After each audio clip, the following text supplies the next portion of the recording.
And now, Deborah Kobylt Live. Hi, everybody. Thanks for joining us today for Deborah Kobylt Live.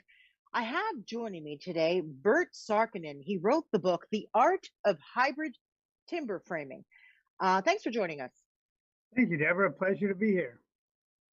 You know, it's sort of an interesting book, and it's not often something I would pick up to read until I was presented with it. And I couldn't put it down. First of all, it's a beautiful book. You also are a business owner. Tell me the name of your company. Arrow Timber Framing. That's correct. Arrow, ARROW. Right. Mm-hmm. And you and your book really got me thinking a lot about building because building very much is all the rage. Like people will buy a home, they'll refurbish it, they'll knock it down. And I often wonder, are they building something that they want to live in, that they love? Because you talk a lot in your book about purpose. And I liked that about you. What's the purpose that you're doing this? What do you want to get out of your home? What do you want to feel in your home? Or are you doing it to sort of build the bigger, better home, right? Mm-hmm. So your book is sort of about how you feel around what you're building.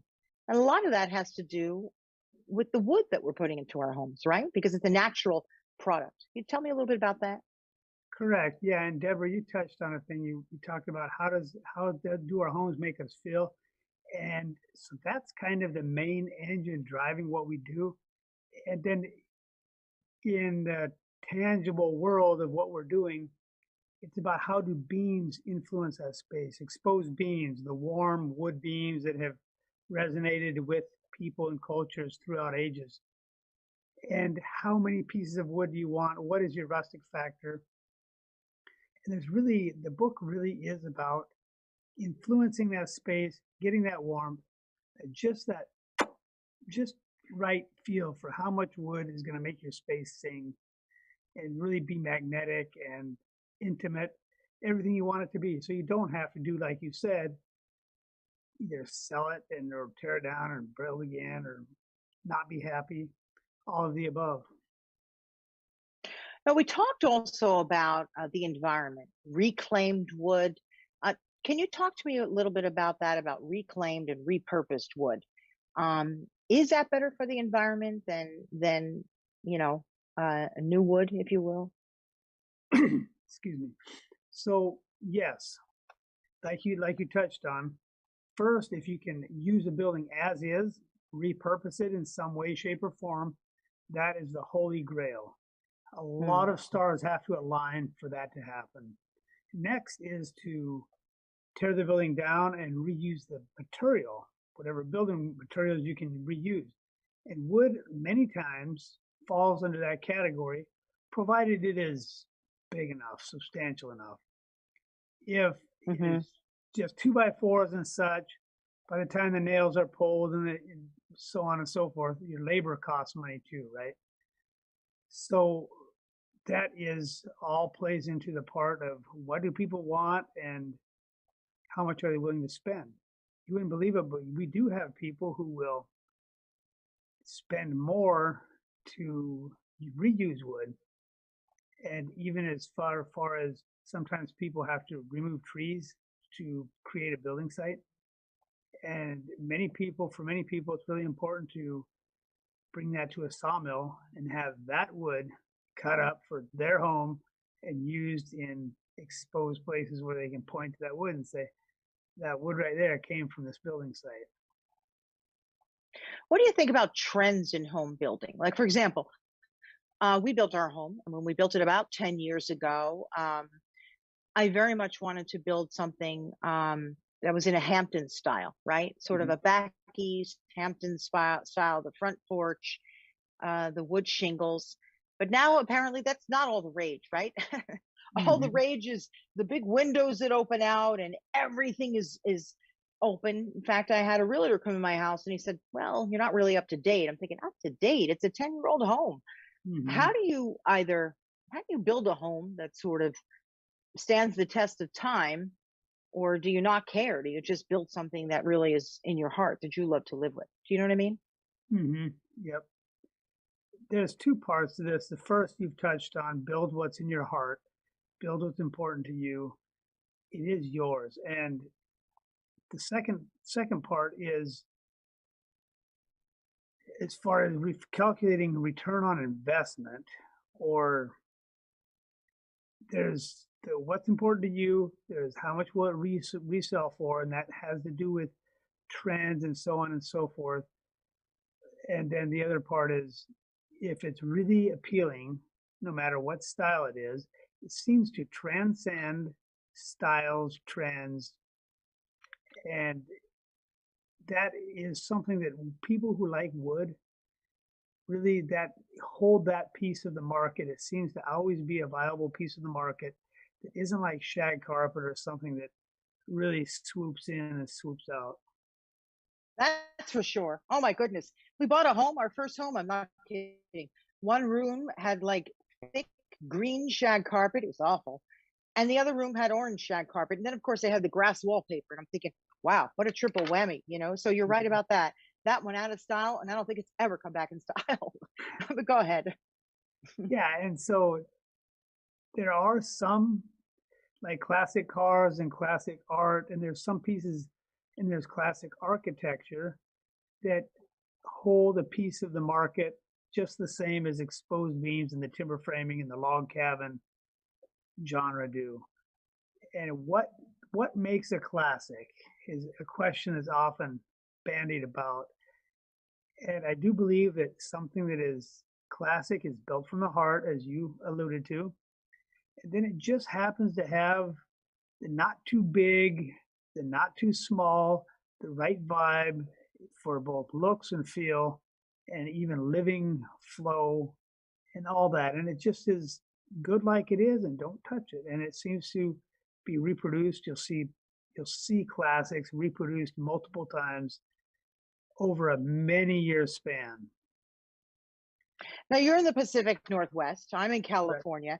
And of course, it's very important for people to think about the environment. And when we were talking earlier, you were telling me how, in fact, using wood materials is better for the environment than steel and concrete. Is that correct? That is correct. There's a book out there for those that are interested. It's called The New Carbon Architecture.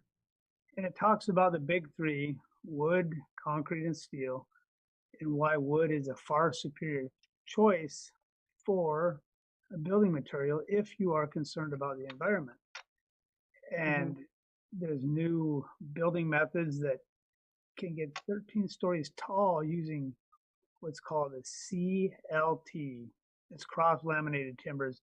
It basically makes like a precast wall. You see precast concrete walls tipped up.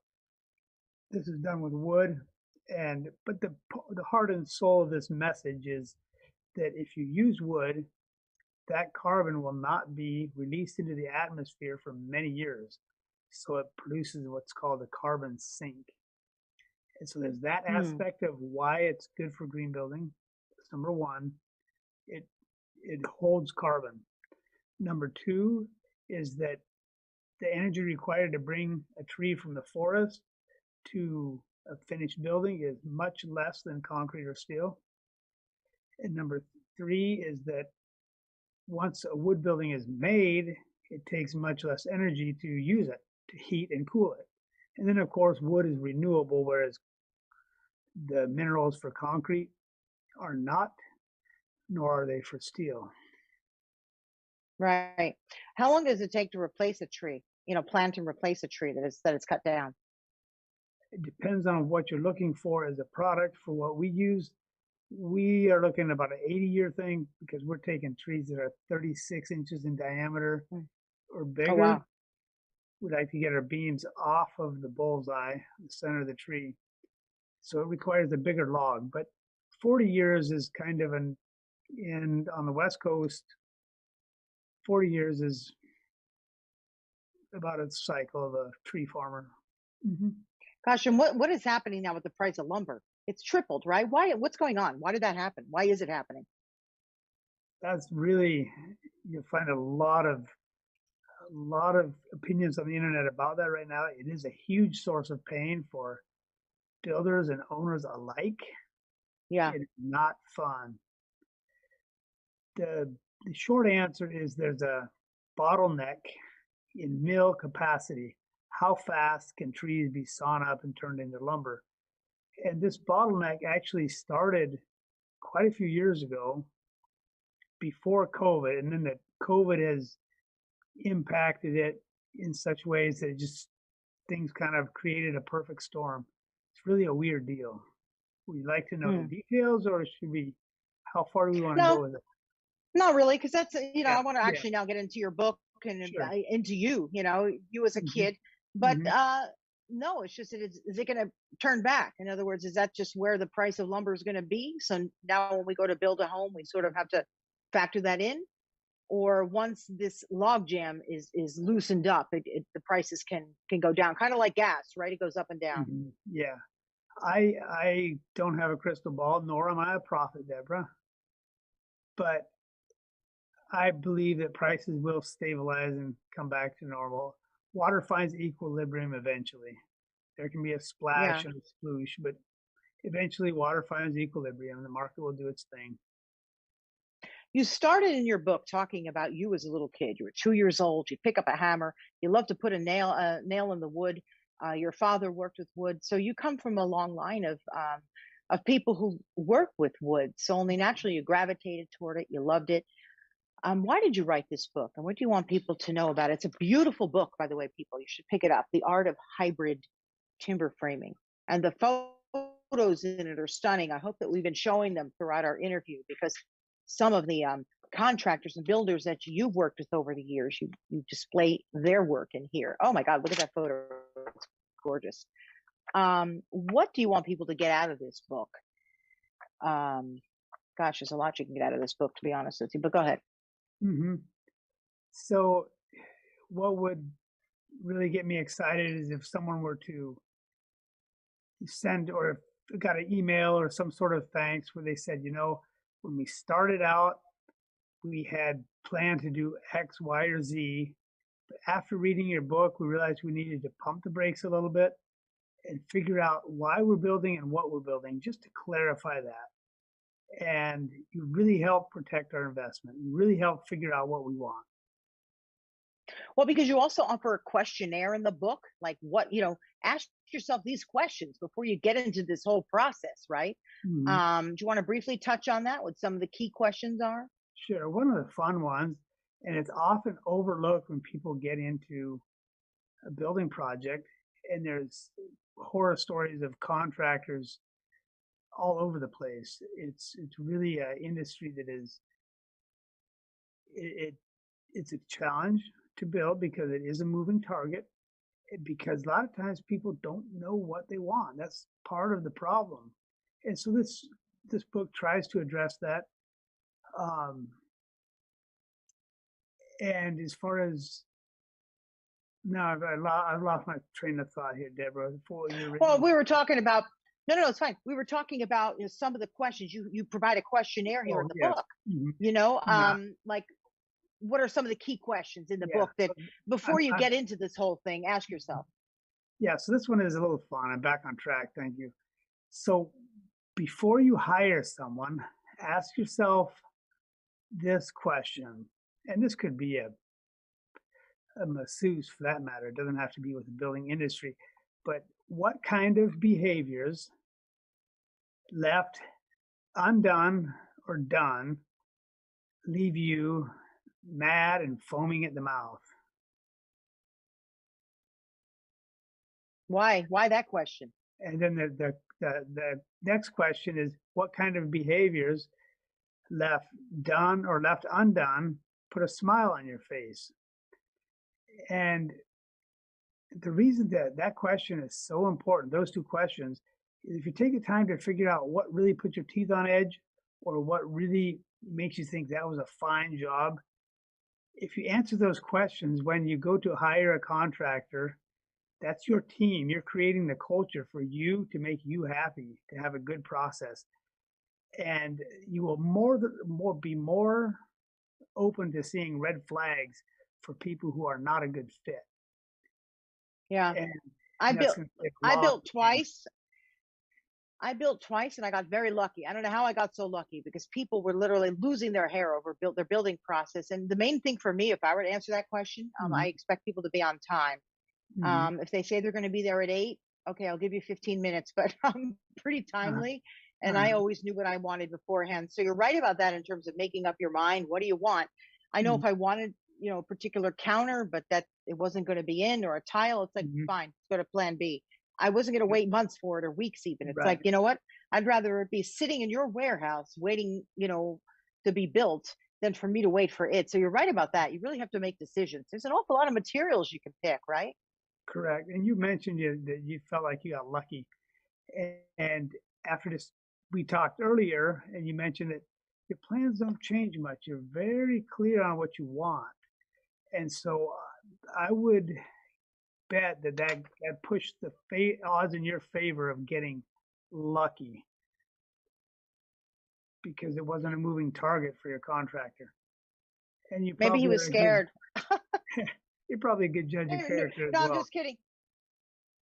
I think so, but also I was really good to my subs. I would show up in the mornings also, and I'd bring some coffee and I'd bring some donuts or whatever. So also treat your people with respect. That was important to me too. I actually think that's very important. If the people that they're building the home for, sort of a collaborative effort, right? Treat them with respect the way you want to be treated with respect.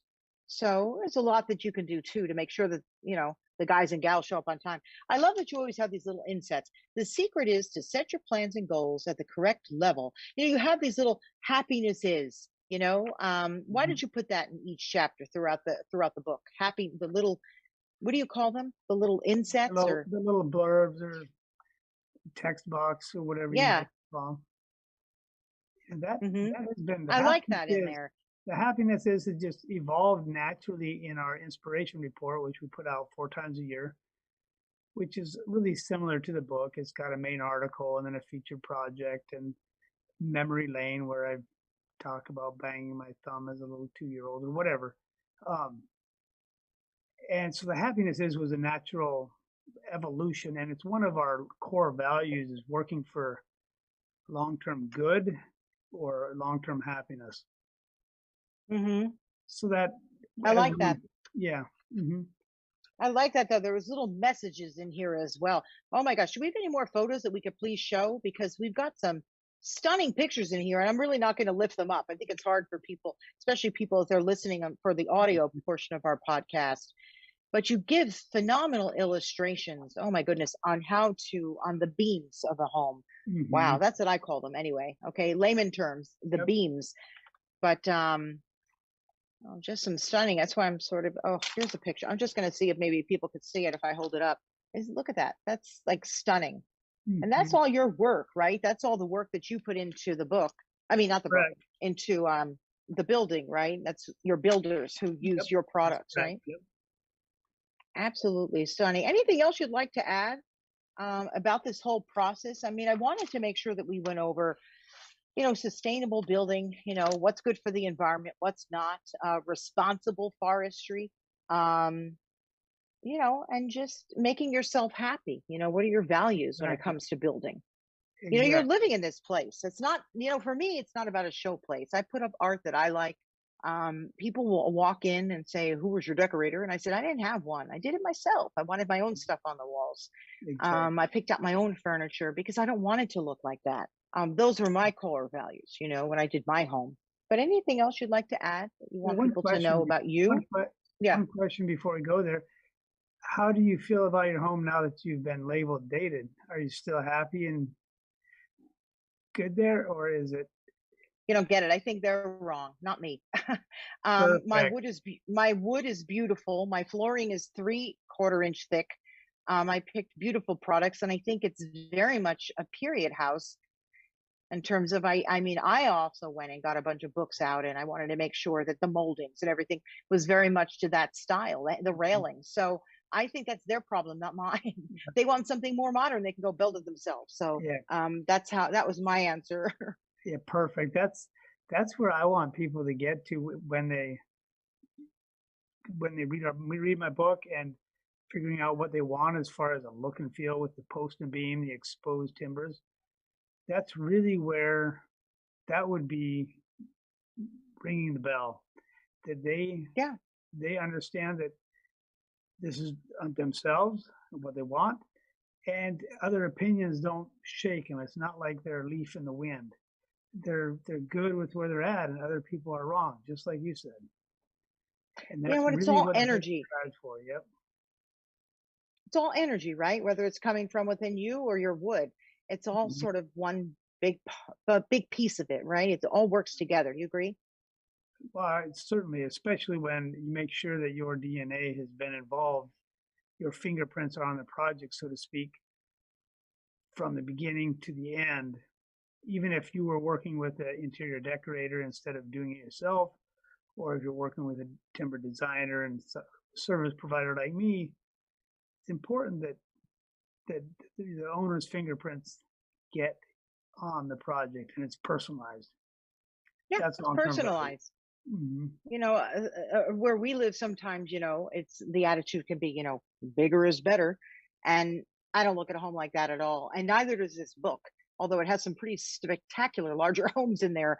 But it's Hmm. not about that. It's about the feel of the room and the feel Hmm. of the entry. And that's what I want people to understand about this book and what you bring to this book and your approach about, core values, styles. You're building, as you said, from the DNA out, from the inside Hmm. out. Yep. So, anything you'd like to add before I let you go? Just that your finish line is going to look different than my finish line, is going to look different than Hmm. somebody else's finish line. And when it's yours, you'll know it, it'll resonate, you'll feel it. And if there's one thing I would like to leave your listeners with, Deborah, it's patience. Before a tree can grow vertically, it has to grow roots. So many times people are in the planning stage and they have to start over because they find a different piece of property or because things are too costly or for one reason or another, things don't lock in and they don't resonate. And we see a lot of impatience. People are like, I wanted to be building already. Mm. And and it's whoa, triggers. It's just patience because when things lock in and they resonate, it's going to be good. That holding off until things resonate, until they lock in, until they're yours, until other people are wrong, like you said, it's a bad investment. Patience would be the one word I would leave your listeners with. Yeah, and it's okay, right? You're building your Mm-hmm. home. It's Yep. okay. It'll get done. So, thanks so much. I really enjoyed speaking with you. This is a beautiful book, coffee table book too, everybody. Sort of a stunning book to flip through. Great ideas. Learn all about the art of hybrid timber framing as well. And if people want to get in touch with you, because I know that you work everywhere, how can they do that? So they're available on Amazon if people choose. Hmm. If they go to our website, arrowtimber.com, like bow and arrow, ARROW, timber.com, and there's a dedicated page there, and we'll give a workbook, companion workbook as well, and Oh, we'll also autograph it. oh, Wish you well on that's your journey. great. Oh, I think that's wonderful. I'm going to push that out on my social media and tell people. That's fantastic. Thank you for offering that. I think that's just great. I appreciate it. And thanks for joining us. Thanks for telling us a little bit about sort of your perspective on building and wood and talking a little bit about, Mm-hmm. sustainability, because that's a big buzzword around here. Big deal, yeah. Um, And I do yeah, think it lumber really is. prices So will come down. I do too. Lumber I do prices will too. come So down. don't panic. Don't panic. On the other hand, like Deborah, we talked the other day, that there was somebody who was ready to build. And if you're ready to build now, if it costs a little more, so be it. I mean, you only have so much time on this earth. And there was a couple that went to build, prices came in too high. They pumped the brakes, they redesigned, they got new prices, they cut out a part of the garage, they took out room here, they sacrificed there. 3 months later, they got their prices back for their reduced build, and it was the same price. Oh, So time is worth something, and there is no decision you're ever going to make that is absolutely perfect. So mm-hmm. emotional pain of spending money, take it with a grain of salt. That's another thing with this. It's not, money is Have simply a fun with measuring it. tape.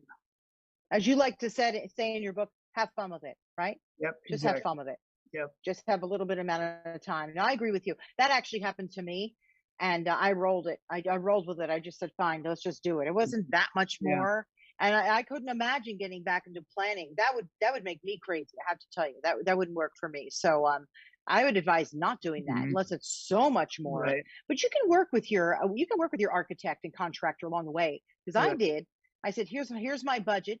Don't draw anything that's coming over my budget. Like, just don't do it. So I was very clear about it. And just like that, I told you, I think they were afraid to come to me with a drawing that, if you're going to put on a quadruple molding, well, then give me a double. Just stick with my budget. People do need to be clear about that, I think, too. Don't you think so? Well, I do. Yeah, that's a big thing. And so you set yourself up for success when you knew what you wanted, and were very clear about how you express that. That just really makes it easy. Oh, wow. Thank you. Thank you very, very, very much. Well, we'll be in touch, okay? If I ever have to do a home again, and we may be doing one, I actually might consult with you, because I love some of the homes in this book very, very much. So, Bert Sarkkinen, did I say that right? Very good. Thank you so much. The Art of Hybrid Timber Framing, and people, for anyone who's interested, may be giving a book. So we'll talk about that in our social media, how you can get a copy of this. And thank you everybody much for joining. Amazon for the book, and look up Arrow Construction, right? Arrow Timber Framing. Arrowtimber.com. Arrowtimber.com. Okay. Very good. Thank you very much for joining us. And thanks everybody for joining our program today on Deborah Kobylt Live. You can find us anywhere on all audio and visual platforms, and we'll see you next.